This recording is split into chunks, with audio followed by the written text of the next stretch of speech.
Hi, everyone. Welcome to today's self-marketing, branding, and social selling live web chat. Today is Tuesday, October 2nd. I'm Ryan Gerardi. I'm joined today with Ken Potter, president of Build a Brand. Build a Brand empowers individual salespeople to brand themselves, your company, and your products and services online and in social media using state-of-the-art digital marketing, prospecting, and follow-up tools. So Ken and I are here to have a brief conversation around how to help your team grow, thrive, and be advocates for your dealership. And so, Ken, you made it. Welcome. It's great to see you here.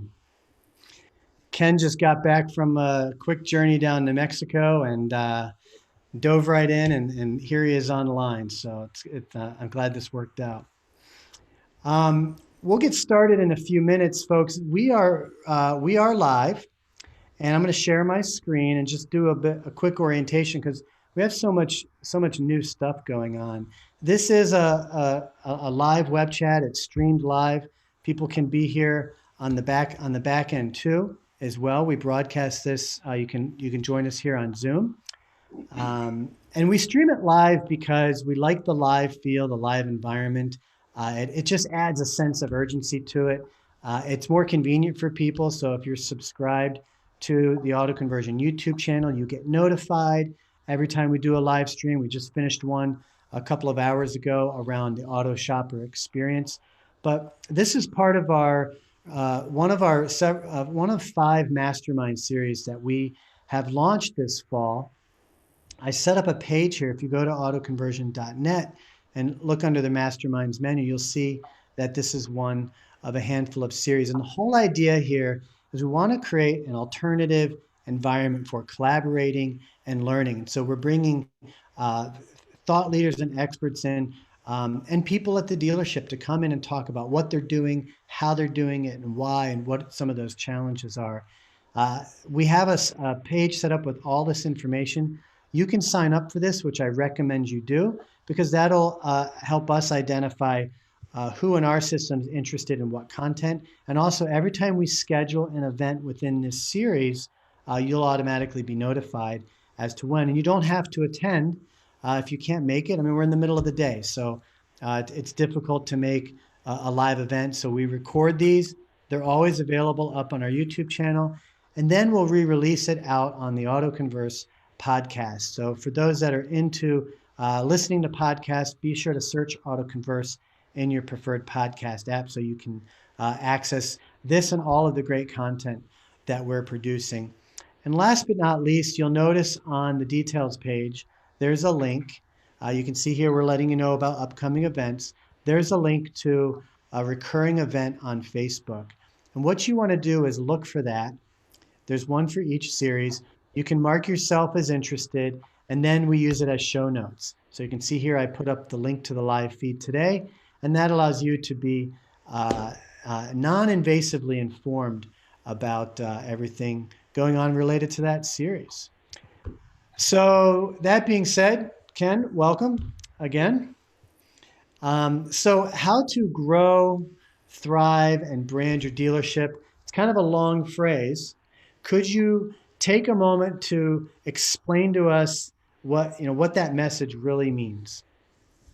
Certainly, from my perspective, it means, well, let me take you back, I suppose, a little bit. When I first started selling cars, it was in the early 90s. And, pretty much walked in and you got a job. If you could walk in and talk, you got a job.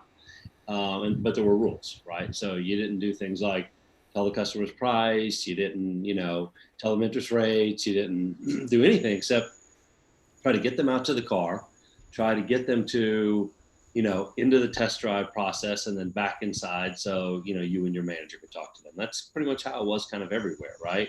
And back then, because consumers had no information, there wasn't such a heavy emphasis on why the dealership had to, that word branding, differentiate themselves. Right. Which to me, your brand is essentially what others think of you. I think we'd all be like, if we went out there and said, hey, how these people do these little quizzes on Facebook. If we went out there and said, hey, what do y'all think my brand is? We'd probably all be shocked by what people would write. All the different answers you'd get too, right? Yeah, for sure. For sure. People always say to me all the time, you're so serious all the time. I'm like, I don't get that. But I guess that's my brand, right? Because people say that. So from a dealership perspective, it's ultra important now because consumers, as we all know, go do all the shopping online, right? So they go, according to who you look at or what statistics you believe, 19 different places to shop and get prices and determine what kind of car they want. And, throughout all of these experiences, all of these either third-party vendors or the dealer site or the manufacturer site, there's some aspect of branding. But ultimately, there really isn't a differentiator there, right? So the dealership has to then spend their own time, their own money, separating themselves. This is where I think dealers spend a ton of, SEM dollars at. It used to be, how do I just get eyeballs, right? Because the customers used to come to the store, right? So you didn't have to say, let me tell you why you should choose me once you narrow it all the way down to who you're going to buy from or what product you want, why I should be in the play. So the brand or your message, let's call it your message because I like that, is very important, right? So what differentiates you and why should a dealer or why should a customer come and buy a car from you or service their car or buy parts from you over anybody else, especially given the way they shop where they're presented to probably multiple people at one time and have multiple dealers calling them. So to me, that's what I think it is, the message. What if you could give one message to any customer out there that was thinking about you, what would that message be? What would you want them to know about you? So let's dive into this a little bit. I mean, what you've identified is that there's really in the car business, the dealership has a brand to be aware of. The OEM has a brand, and then there's what we call the personal brand. Typically, the individuals that are front facing to the consumer, and it's pretty much going to be the salespeople that had that brand. But the owners, the GM or the principal, has a brand or a reputation there. Now you say the message is your brand, but you also say that your brand perception is your brand. You Correct. can't control people's perception of you. You can control the message you put out, Yes. right? So you can, Yes. and that comes in your verbiage Yep. and your visuals. You can control And that. what others say about you, right? So that message is also what others say about you to other people from their experience, right? This is the power of reviews and why everyone cares about Google, Facebook, Yelp, and all the other stuff, right? There's where your message comes through as well too, especially in social media, because as you know, when people go on and look for cars or look for anything, right? If I were looking for something, I would probably ask a few of my friends, and I might do it even socially. So let's look at kind of build a brand's role in this. As I stated when we opened this up, build a brand empowers individual salespeople to brand themselves and the company and the products that you serve. So unlike an ad agency that's going to work with the dealership on their messaging Right. to the public, build a brand is doing something far different and much more specific. So can you maybe kind of get into what that specificity is? Yeah. So my partner is a dealer himself, right? So he grew up in the car business like I did. He owns 4 stores currently, and for the last 3 or 4 years, he's been working on how do I leverage my associates almost as like employee advocates to share my messaging, to share my brand.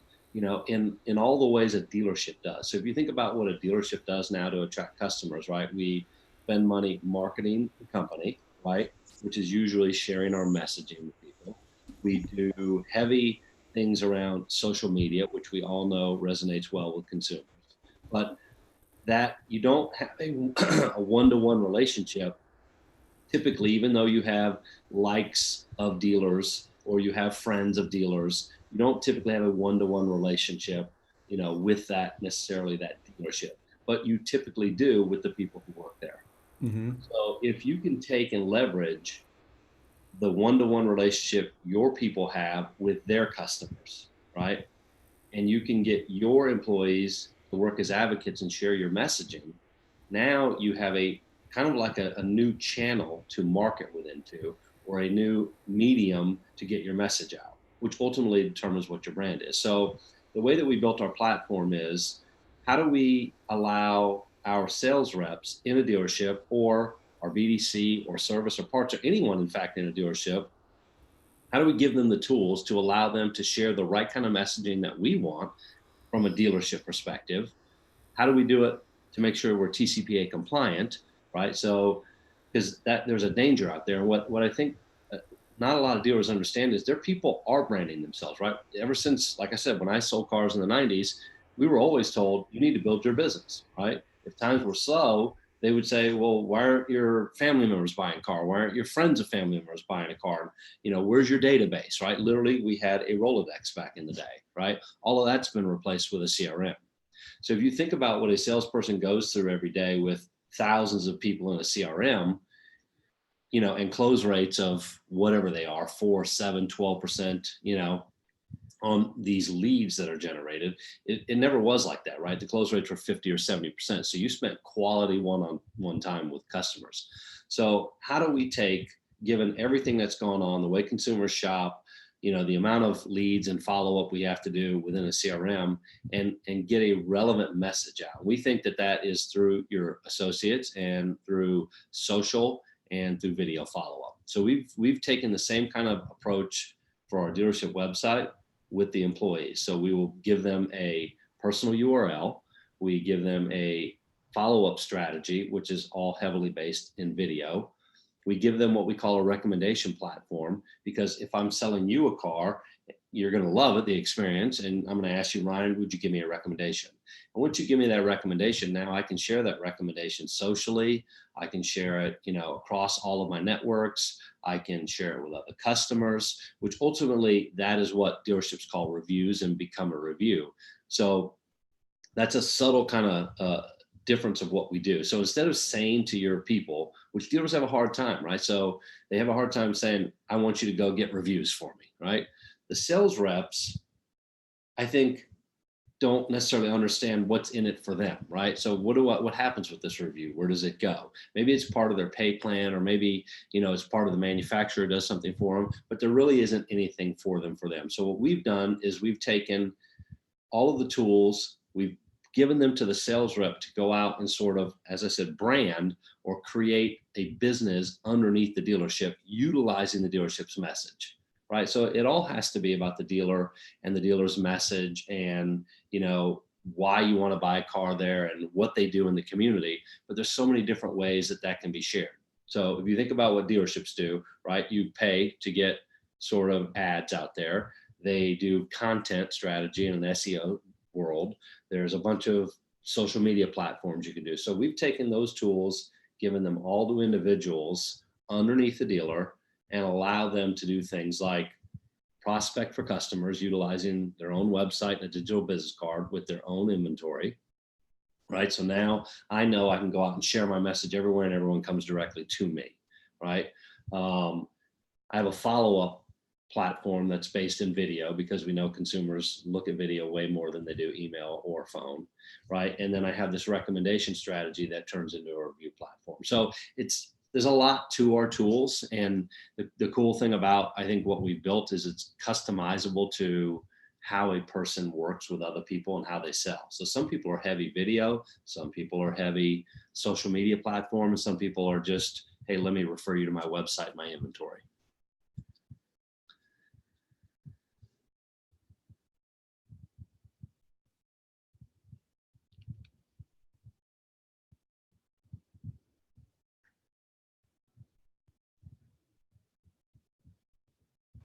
You're not hearing me, are you? No. Sorry, I put myself on mute because the central air kicked in over here. I don't want my mic picking it up, but it should be fine while I'm talking. You had started you had started that segment off talking about the pre-digital era, Yep. when a sales rep had a Rolodex, if you will, a desk phone. They had relationships, they built relationships, they built the reputation, they built the brand, Yep. but it was really limited to the word of mouth. Correct. Whereas now we have this massive digital footprint, which has exposed dealerships with unintended consequences that can be detrimental. So someone, Sure. and when you mention the word compliancy, there's TCPA compliance, which is the legal aspect, but then there's the dealer's interest in mind that somebody can easily tarnish digitally, and have consequences on that. So the Build a Brand app, these features you're talking about, these are all built into an app, right? Are you basically taking the road to the sale and putting it into an app, or is It, it beyond the road? Is it beyond that? I would say it's more it's all encompassing, but it is designed. Our platform wasn't one of the things that you've known me for a long time, and I've been on the vendor side a while after being on the dealers on the sales side for a long while. Most vendors who come to market with this great idea, and they say, hey, look, we have this great idea and we're going to tell you how to use it and how you're going to sell more cars with it. Our platform is very different. It's a very robust platform, so it's very all encompassing, but what we want to come and understand from you, what it is your message is, what you want to accomplish as a dealer, and then how do we help them share that within our platform. So that question is a little bit hard for me to answer, because we don't really come to you and say this is how you should do it. We kind of take what you do great already and kind of enhance it. And that's what our platform does. So if you think about a dealer, I can give you many great dealers out there, but like we'll use Sewell in Texas. Sewell is renowned, for customer service and, just a high-end dealership experience. And, they produce a lot of stuff about that, right? Like about why you want to shop there and why their experience is so much better. It's not price related. It's all about experience. So if you take that messaging that they're already creating and you would put it in the platform, now your individual sales reps can utilize that within their own marketing channel. So that would be one example of how, All right. a dealership, whatever marketing you're doing now, you can kind of create a fourth channel with your sales reps to like market through their social media or market through email or just send them to customers one-to-one. Again, sharing that messaging. So that's just kind of one piece of it. I think the most important thing that a dealership should think about when they think about branding is what's already going on in their dealership. And I've talked to a lot of dealers, obviously, over the last year and a half about, what we've built, not from a perspective of, hey, will you buy from me, but from a perspective of, what would resonate well with you. We're not trying to build something that I think, there's a lot of vendors out there who say, hey, look, if you're having troubles, if you're struggling, if you need to sell a few more cars, buy our thing. You'll sell more cars with it. We're the exact opposite. We actually want to find dealers who actually invest in their people, invest in training, and don't look at their perspective from oh, we're struggling, I need some help, but we're doing really well. How do I add a little bit of gasoline to my fire? And I think that's what we do, right? So we leverage everything that the dealership does well at the employee level through letting them build a brand themselves that they cannot take with them, right? So, but it is going on in the marketplace now where sales reps go, they use their phone, they send videos, they do Facebook, they do LinkedIn, they do Instagram, all sorts of stuff on their own. And to your earlier point, that's where the danger lies. Like you have no control over what the messaging is, or, if it's actually even compliant or not. You use the term fourth channel, which reminded me of we've had a handful of sessions on the subject of personal branding, and the term tier four marketing really Yep. came out. I think Ralph Paglia has really gotten behind that term of tier four marketing. So what I'm hearing you say is, look, you're you're a you're a brand, you're a company, you're an organization with a message, and you Yep. have to control what you put out there. And what Build a Brand is doing, it's providing a technology solution, a conduit that allows a dealer to get that branded message out there in a uniform way through the individual. It's Correct. like you're almost like you're threading the needle in a way, if you will, through the individual. I'm curious that how many people at a given dealership, just your average single store dealership, how many personnel there um, are going to embrace that and be coached and trained to make that successful? So that's a great question, but I also it applies to how people work normally at a dealership now. So if you think about salespeople, you got high-end salespeople, and you've got middle of the road, and then you've got people who are struggling. And you could go from one dealer to the other, and they'd all be different walks of life of people with different strategies, right? So that is again plays into our benefit that we don't say, hey, you need to do this, right? We talk to the dealership about what they're trying to do and what type of people they have there and what type of strategies they're already using, right? So I think about, from my experience, about 30% of the people of all the dealers I've ever been into are trying to figure out how to build a brand themselves, how to build their own business, either socially or with video messaging or video walk around or video follow up on leads. So I would say about 3 out of every 10 people. I think you've got then another 2 or 3 people out of 10 who are, certainly doing some sort of, branding of themselves. They just aren't necessarily doing it the correct way. And then you've got some people who don't know how. I think the way that we approach our platform is really simple from the start. So if you were a sales rep, or if you were a sales manager and you had 10 salespeople, I would come and talk to you and I would say, the very first thing we're going to do, Ryan, is we're going to let your people pick a URL name. So they're going to go to GoDaddy and they're going to pick, Ryan sells cars, right? So as a salesperson, for you to be able to say, hey, I have an identity, right? I'm important to this dealership. They care about me, and you can find me at Ryan Sells Cars. You can see my inventory there. You can communicate with me in a compliant way.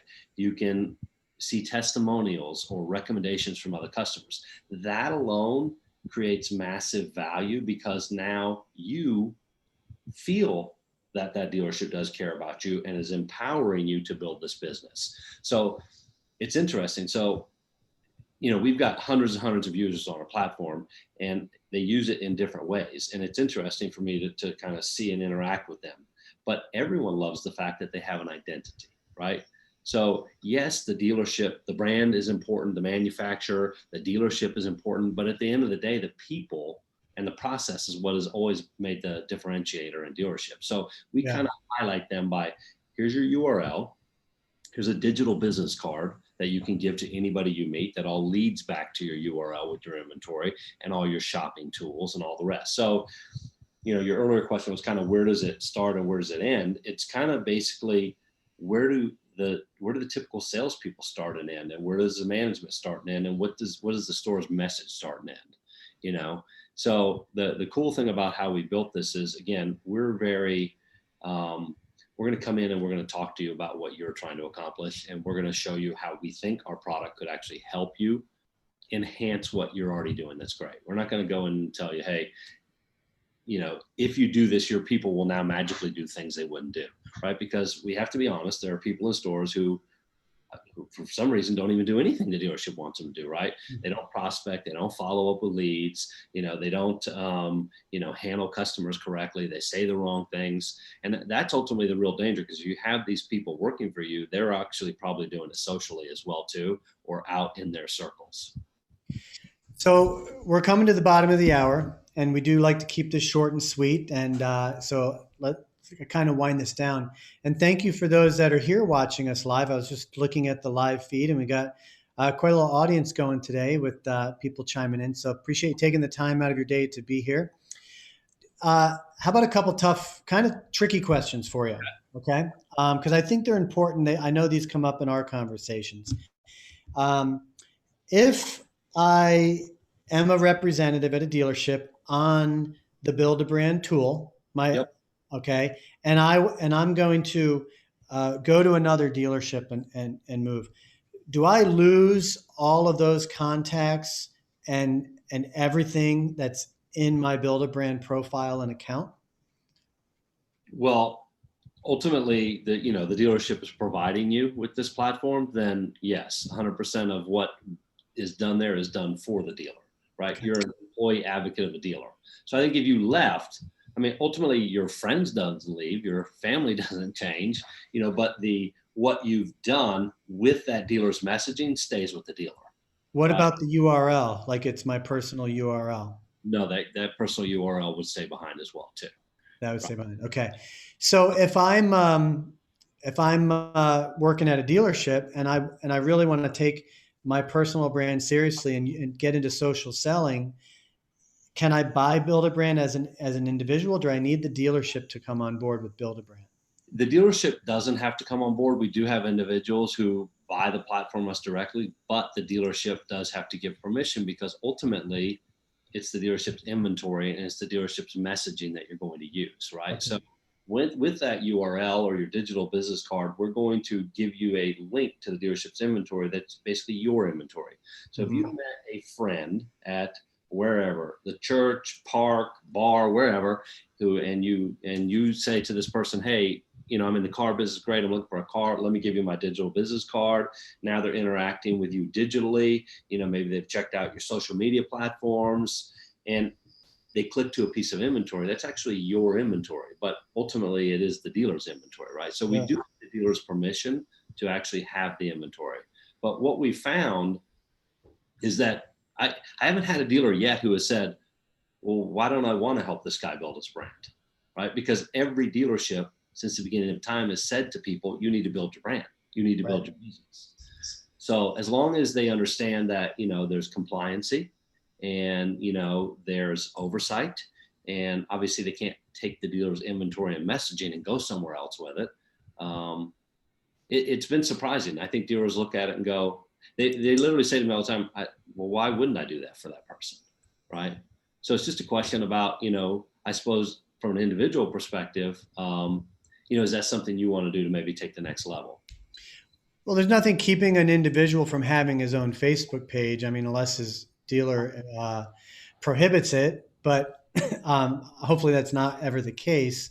But there's nothing prohibiting an individual from having his own presence Yeah. independent. But I appreciate you answering the questions because the challenge in this business with personal branding itself is that this um, it creates this potential conflict of interest between the individual and the dealership.